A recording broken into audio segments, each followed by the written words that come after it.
Soy Marilena Medina Mora, soy psicóloga y pues, lo que me he dedicado es a la investigación, principalmente en salud pública, en psicología y salud pública, y ahora soy la directora de la Facultad de Psicología de la UNAM. Perfecto. Pues ya comenzando con este tema, pues platíquenos un poco de, pues cuál fue el impacto que tuvo la pandemia de COVID-19 en la salud mental. Hubo un antes y un después, pero que si nos pudiera platicar acerca de las consecuencias que dejó en materia de salud mental. Pues sí, es una pregunta creo que obligada. Yo creo que aprendimos muchísimo. Nos abrió oportunidades porque se hizo muy evidente que la salud mental no era un problema de grupos de personas que tendían a ocultarse, sino un tema de todos, porque el crecimiento que se relacionó tanto con la enfermedad misma, con el haber sido portador del virus y lo que implicó la enfermedad, pero también las consecuencias del largo confinamiento y del cierre de las escuelas, ¿no? Y todos esos factores pues se juntaron en un incremento muy importante de la enfermedad mental, empezando por las que ya eran de todas maneras las más frecuentes, que eran ansiedad y depresión, también estrés postraumático y pues un incremento en menor proporción del consumo de sustancias y los problemas de conducta, que esos también incrementaron mucho. Lo que digamos se llegó a hablar de que era una sindemia en donde había dos pandemias al mismo tiempo, que era el COVID por un lado y el problema de salud mental. También porque el COVID mismo trajo secuelas muy importantes en nuestra salud, que tienen que ver con este COVID prolongado y cómo hay ciertos síntomas que la población sigue teniendo, ¿no? Y que hay muchos problemas físicos, desde luego los problemas respiratorios son de los más importantes, pero desde la perspectiva de salud mental, el COVID primero creó enfermedades graves, o sea que hubo un incremento de problemas psicóticos y no se sabía si esto iba a ser temporal o iba a durar. De los que duraron, tenemos básicamente depresión y ansiedad, pero también tenemos problemas cognitivos, que es pues algunas personas le llaman pérdida cognitiva y a otros le llaman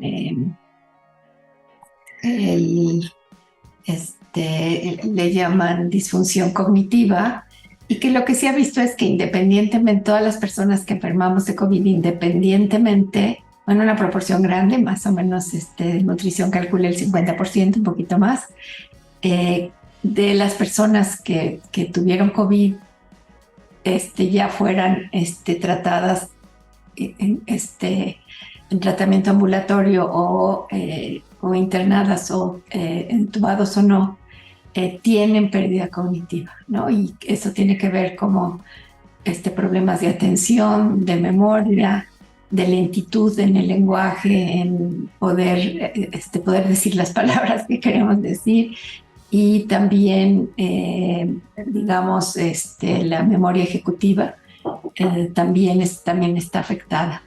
Y ese es un fenómeno que ocurre desde luego también en los niños, ¿no? Cuando los niños se van de vacaciones, regresan, ya se les olvida todo lo que aprendieron y hay que volverlos a aplicar, a enseñar. Ahora nos toca a nosotros mismos y a poder ayudar a nuestros estudiantes. Y allí parte o sea que esto se suma con problemas de trastorno para dormir, o sea, trastornos de dormir, y también con dolores de cabeza y dolores en muchas partes del cuerpo, ¿no? Entonces esto hace difícil que, pues a veces que podamos superar, ¿no? Si sumamos a esto otros factores que se asociaron con el confinamiento, como fue la pérdida económica, una proporción muy importante, de acuerdo con el INEGI,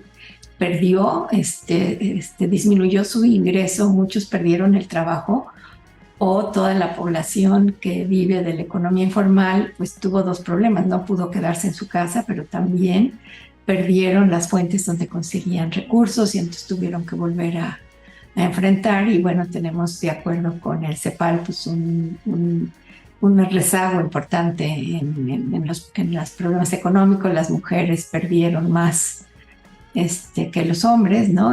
Pues, de avances que ya habíamos logrado. Entonces tenemos esta parte de los determinantes y la otra, la violencia familiar, ¿no? Que a todos los problemas de violencia que tiene el país, este confinamiento también trajo, que los niños y los jóvenes pudieron ver cosas que antes no veían, presenciar violencia en la familia, ser violentados o haber ejercido ellos mismos la violencia con otros, ¿no? Que fueron los motivos de consulta frecuentes que tuvimos.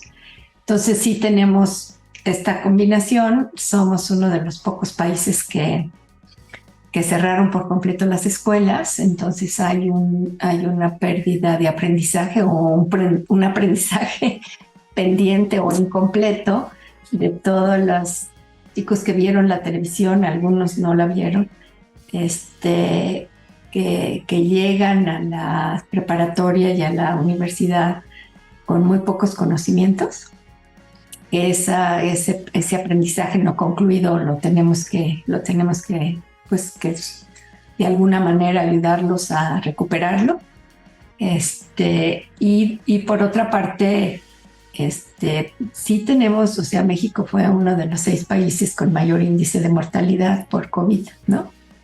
Si se toma en cuenta, o sea, si se saca, ese es en cuanto al número total de personas que murieron, y del exceso de mortalidad, que se mide como la mortalidad que se esperaba de acuerdo a cómo venía la tasa de mortalidad, que fue adicional, y entonces eso nos lleva a ser uno de los 6 países. Si se toma en cuenta la población como denominador, entonces no tenemos tanto problema.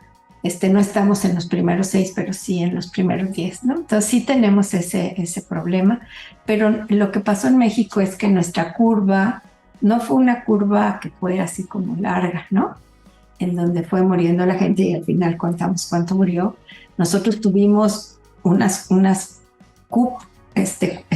unos crecimientos muy abruptos, con mucha gente enferma al mismo tiempo, y eso hizo que los hospitales se tuvieran que convertir en atención exclusiva de COVID y que la atención de otras enfermedades no se atendiera. Y entonces uno de los principales predictores de la enfermedad mental durante COVID o digamos por el COVID tiene que ver con haber tenido una enfermedad previa, ¿no? Y esas enfermedades no se atendieron.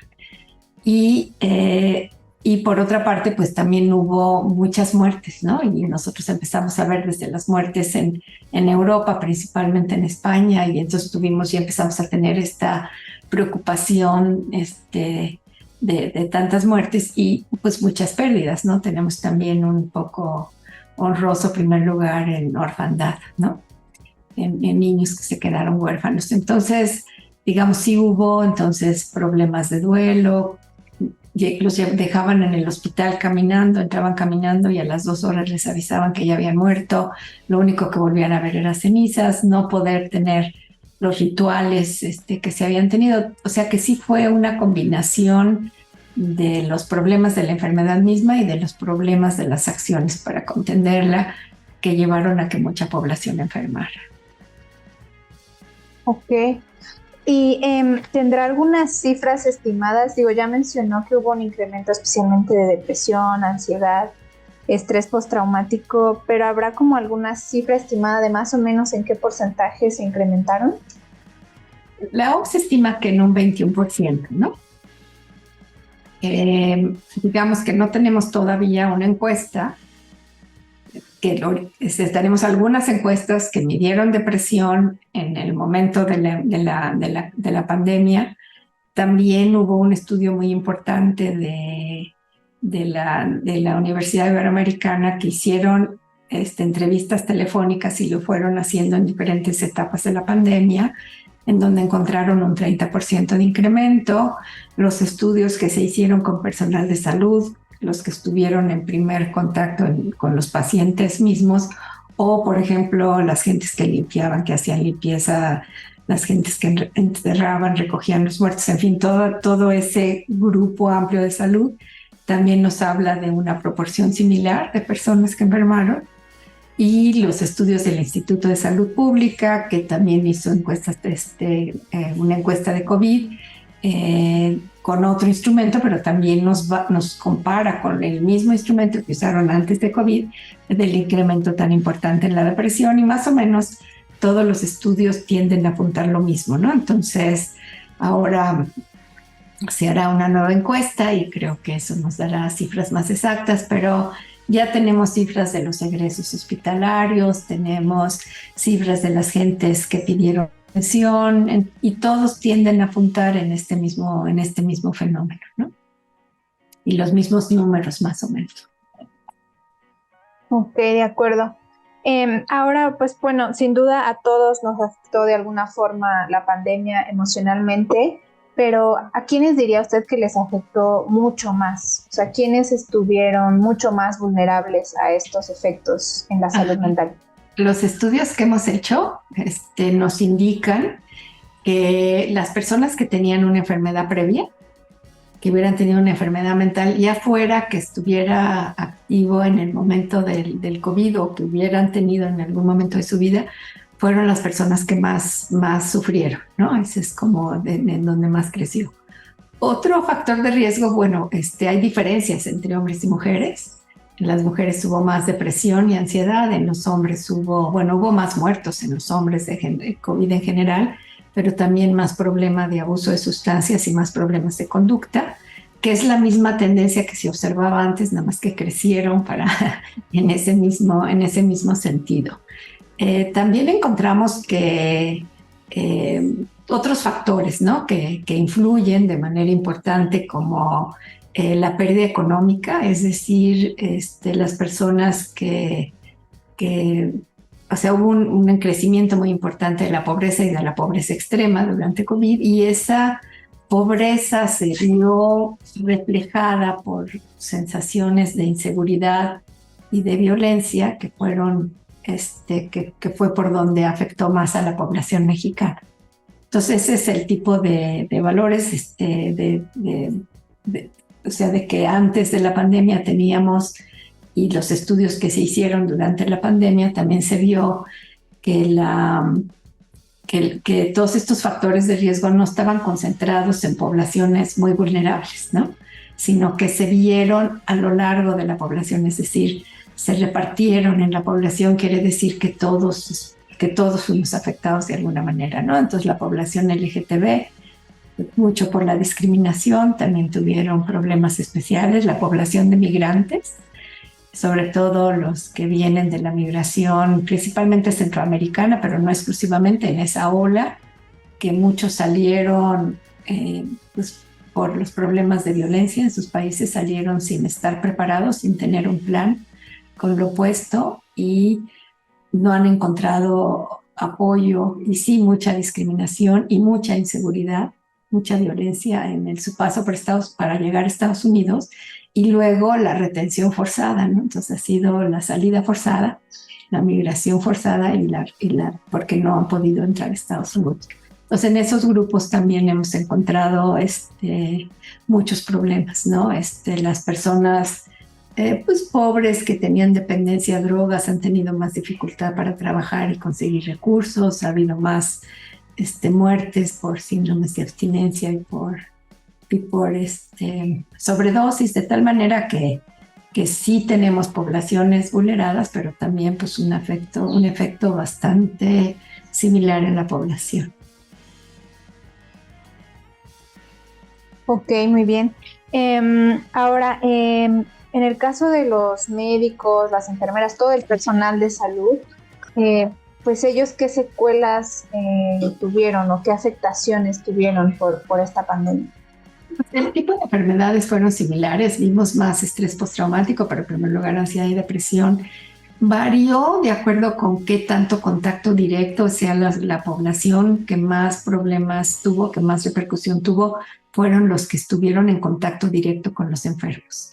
Pero los estudios que abarcaron a toda la población, pues sí nos hablan como los más jóvenes, quiere decir los estudiantes de pregrado y los residentes, tuvieron más problemas de abuso de sustancias, más ideación suicida. Los trastornos de ansiedad fueron más frecuentes en las poblaciones que tuvieron que lidiar con cuerpos y con los enfermos, de tal manera que también ahora ahí tuvimos aprendizajes muy importantes porque la Facultad de Psicología apoyó a la Secretaría de Salud con un programa muy importante a través de un cuestionario de tamizaje que se aplicó a toda la población, se le aplicó a 184,000 personas. Tenían por vía telefónica a través de una plataforma que dio la UNAM. La Secretaría de Salud además hizo una red muy importante de instituciones que dieron servicios gratuitos durante la época de COVID, de las asociaciones de psiquiatras, por ejemplo, que dieron horas libres y gratuitas, desde luego por la UNAM y muchas universidades y muchas asociaciones, de tal manera que lo que se hizo fue identificar a las personas que tenían trastornos a partir de un tamizaje que contestaban conectándose a la web, y ahí hacían un consentimiento informado con un código QR para decir que estaban de acuerdo en contestar el cuestionario, y de acuerdo con lo que tenían en el cuestionario se veía su necesidad de tratamiento, y a las personas que salían con el puntaje que requerían tratamiento se les pedía que firmaran otro consentimiento informado si querían el tratamiento, y nos proporcionaban su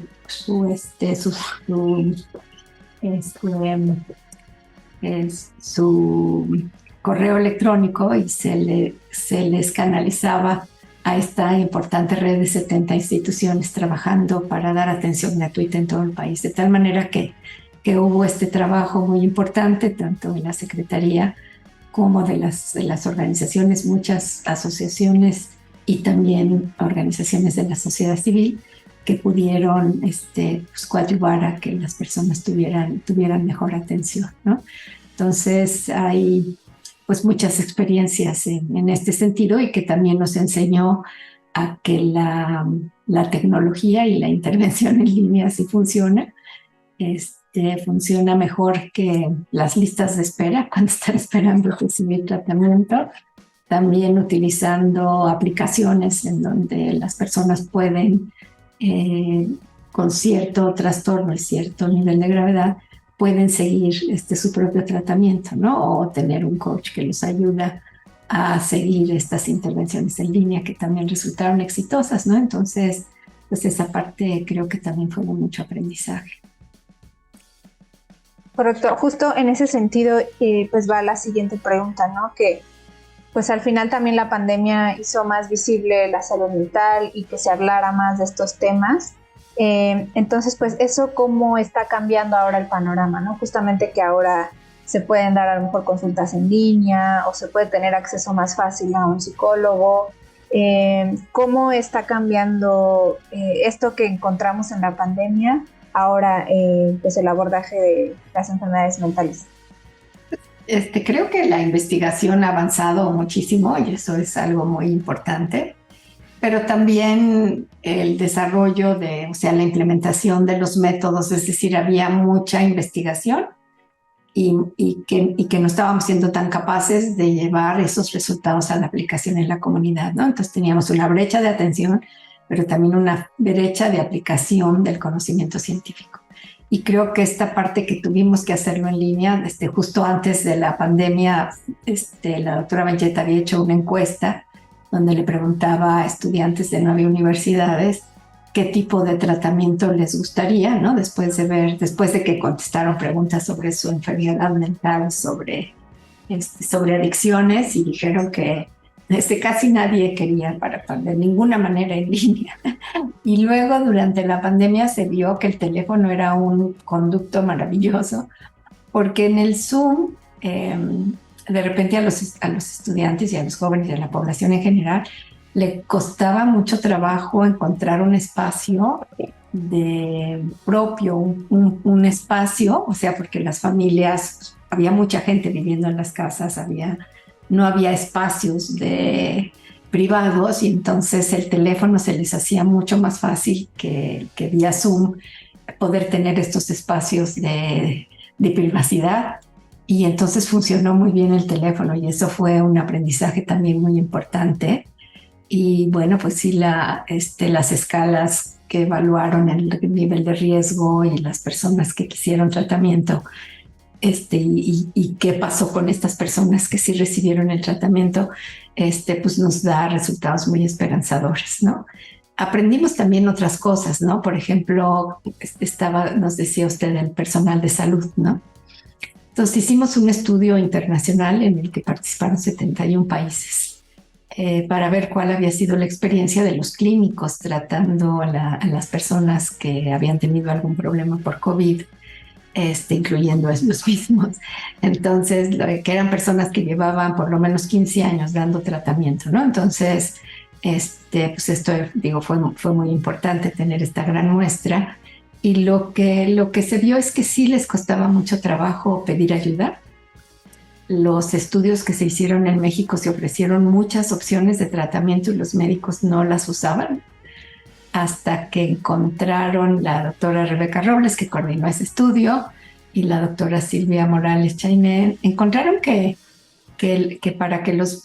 los médicos debían de tener el servicio cuando ellos estuvieran en posibilidad de hablar, muchas veces era en las noches, ¿no? Que tuvieron como muchas horas extras y exceso de trabajo, y no tenía que ser con el clínico de su institución, ¿no? Sino que cuando se les abrió para que se trataran con clínicos de otras instituciones que no eran la suya, entonces se aumentó el tratamiento, ¿no? Y pues hay muchas explicaciones, pero una de ellas es, o sea, los residentes están trabajando en las instituciones peleando por los poquitos lugares que hay y de los pocos residentes que van a poderse quedar en ese lugar. Entonces, y que tienen que buscar en otros lados, pero pues muchos quieren estar en el lugar donde se formaron. Entonces, decir que tienen depresión, como que todavía hay ese estigma, ¿no? Que aunque sí disminuyó durante la pandemia, hay ciertos grupos en donde esto perpetúa, y bueno, no están tan equivocados, ¿no? Si puedes escoger entre mucha gente, ¿por qué vas a llevarte a alguien que crees que, por no entender que es la enfermedad mental, que no va a ser el mejor candidato, ¿no? Pero cuando se abrió a otras escuelas, y se abrió con servicio 24 horas para que ellos pudieran conectarse cuando tenían tiempo, entonces funcionó muy bien. Entonces aprendimos no nada más de qué tratamiento y a quién, sino cómo ofrecer el tratamiento, y esa parte pues juega un papel importantísimo en quién sí pudo recibir ayuda.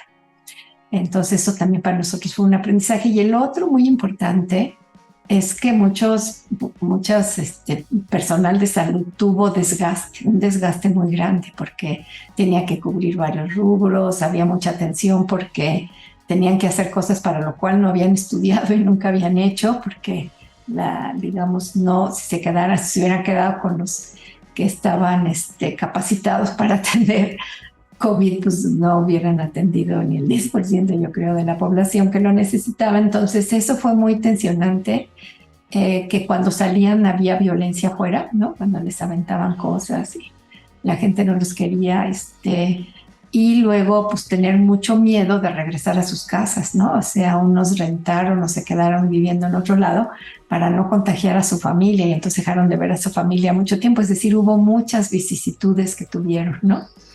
Y entonces lo que encontramos es que este desgaste pues los hace que no actúen al 100, ¿no? Y que cuando hay desgaste, es más frecuente que cometan un error médico. De tal manera que o sea, el error médico, como se ve ahora en los modelos de calidad, es que si un médico o una enfermera o un psicólogo, alguien comete un error en el tratamiento, debe ser responsabilidad del hospital, porque no puso las barreras que impidieran que hubiera un error médico, ¿no? Lo cual no quiere decir que pues, tendrá que tener su propia, digamos, el propio tratamiento con la persona que, por ejemplo, murió alguien por un error, una cosa así, pero que este desgaste pues ocasionaba que eso fuera más frecuente. y que la responsabilidad de las instituciones no se limitaba a darles gente que pudiera, o sea, a tener gente que pudiera ayudarlos, sino también a poner las condiciones del hospital para que las personas no sufrieran desgaste, ¿no?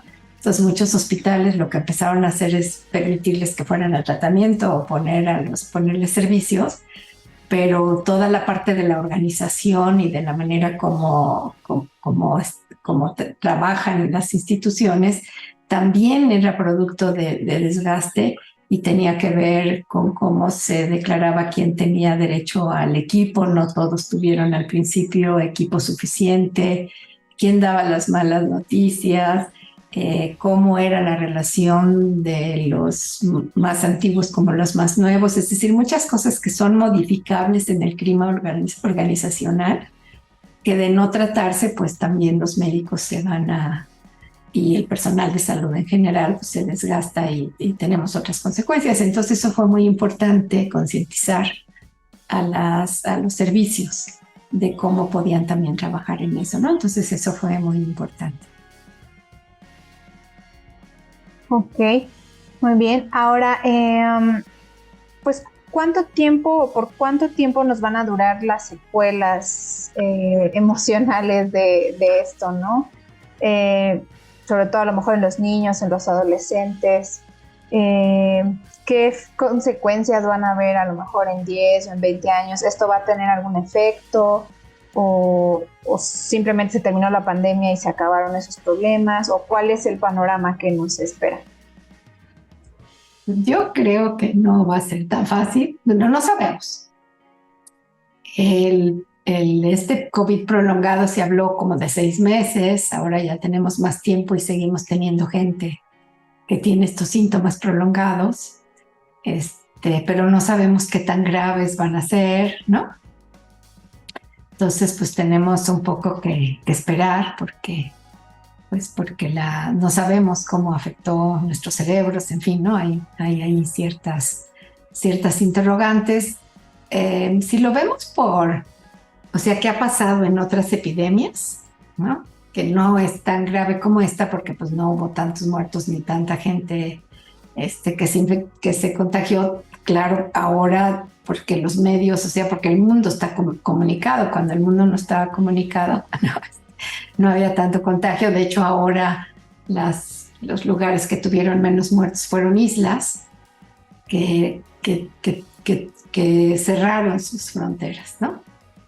Luego vemos que a lo mejor no fue la mejor idea porque los chinos que tuvieron mucho impacto en proteger, en cerrar las comunidades, luego tuvieron una mortalidad inmensa porque no estaban inmunizada la población, ¿no? Por no haberse enfermado. Entonces nunca sabes, ¿no? ¿Qué es lo que va a pasar? Creo que es una incógnita. Lo que sí tenemos son los mecanismos para ayudar a la gente y yo creo que si eso nos permite más gente yendo a tratamiento, más gente haciendo las intervenciones psicosociales que mejoran su bienestar y que los ayudan a superar problemas, pues creo que estaremos más preparados para enfrentar lo que va a venir, ¿no? Pero si vemos las pandemias anteriores, que como digo, había muchas menos muertos, tienen estos síntomas, se repiten de una pandemia a otra, ¿no? No en todas, y depende mucho del virus, pero la verdad es que es antes y que sí se lograba disminuir muchísimo, ¿no? En la repercusión en las anteriores, entonces no veo por qué ahora no, pero pues creo que son bichos más vivos, ¿no? O sea, nos puede ser que tengamos más, que duren un poco más, pero no lo sabemos. Ok, de acuerdo, pues bueno, se nos está terminando el tiempo. Entonces ya para ir cerrando, pues platíquenos acerca de este tomo de salud mental, afectividad y resiliencia. ¿Qué vamos a poder encontrar en estos textos? ¿Es para toda la población o es para médicos? ¿A quién va dirigido? Y pues sí, ¿qué beneficios vamos a obtener al consultar este material? Pues digamos, primero decir que fue un ejercicio que reunió a la psicología y a la filosofía, ¿no? Nosotros tenemos una pues tradición, nosotros salimos de la filosofía hace 55 años. Tuvimos nuestra carrera independiente, pero somos hijos de la filosofía. Entonces ahora trabajar con la doctora Hansberg fue algo muy lindo, y trabajar con Víctor Serrano de parte de la facultad y con David de parte de filosofía fue algo muy importante y creo que nos enriqueció mucho. Luego, entonces tenemos los enfoques desde la psicología, que tenemos pues pues primero una visión general de qué está pasando en la salud mental, también el aspecto de las drogas, lo que sabemos, lo que se sabía en ese momento, del resultado del estudio de la UNAM, de este gran estudio con tantas personas que fueron identificadas, cómo fue el problema en los niños, cómo se dio un programa especial de suicidio y de cómo hacer la identificación y la prevención, lo que tiene que ver con el dolor y con la muerte, y también desde luego lo que tiene que ver con la resiliencia y los retos para el futuro. Y entonces verlo desde estas dos perspectivas me parece que enriqueció muchísimo, muchísimo el estudio. Entonces fue una gran fortuna trabajar con Elizabeth en este problema, y también desde luego con David Fajardo y con Víctor Serrano, ¿no? Y pues todas las personas que escribieron libros. Tenemos un capítulo de la pérdida cognitiva, que también creo que es muy importante y es algo que se tocó menos, ¿no?, durante todo el tiempo de la pandemia, pero que se ha vuelto muy importante ahora que estamos de regreso y estamos viendo las repercusiones sobre nuestros niños y adolescentes. Ahora, no es un estudio, o sea, no es un libro para especialistas, es un libro para la población general. Algunos traen muchos datos, pero hay otros que no. Entonces yo creo que a los que no les gusten mucho los números, de todas maneras van a encontrar el libro fascinante, porque la mayor parte de los capítulos explican lo que está pasando, lo que se está viendo, cuáles son los retos y qué podemos hacer para atender a las diferentes poblaciones, ¿no? Entonces creo que eso se vuelve muy interesante. Yo recomendaría mucho que se leyera. Creo que ha sido una obra muy importante, nuevamente una iniciativa de humanidades que juntó a 300 autores y que en un tiempo muy corto tuvo 15 libros muy bien manejados, yo creo, desde diferentes perspectivas. Entonces yo creo que ha sido una colección de lo bueno que hace la universidad.